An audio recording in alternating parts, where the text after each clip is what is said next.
நான் பல் துலக்குகிறேன், நீ பாத்திரங்களை புதுப்பிக்கிறாய். நான் செய்தித்தாளில் செய்திகளை சேகரிக்கிறேன், நீ வீட்டில் குப்பைகளை பெருக்குகிறாய். நான் உடலை சுத்தம் செய்கிறேன், நீ ஆடைகளின் அழுக்குகளை பிரித்துக் கொண்டிருக்கிறாய்.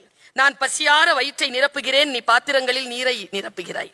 நான் அலுவலகம் கிளம்புகிறேன், நீ பிள்ளைகளை சீருடையில் அனுப்பிவிட்டு என் முறைக்காக காத்திருக்கிறாய். நான் இரவு வீடு திரும்புகிறேன், நீ இன்னும் திரும்பவில்லை சமையலறையிலிருந்து.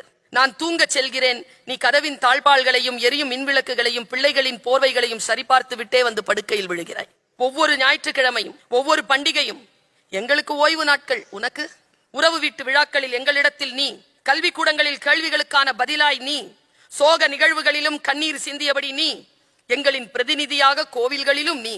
என் வாழ்க்கை தோழியே, இப்போதெல்லாம் நான் வேலை செய்கிறேன் என்று சொல்லவே கூச்சமாக இருக்கிறது. கடந்த பொழுதில் உன் ஒற்றை பதிலால் புள்ளி விவரம் சேகரிக்க வந்த அரசு ஊழியர் உன்னிடம் கேட்டார், வேலை பார்க்கறீங்களாமா? உன் பதில், இல்லைங்க, நான் வீட்டில் சும்மாதான் இருக்கேன்.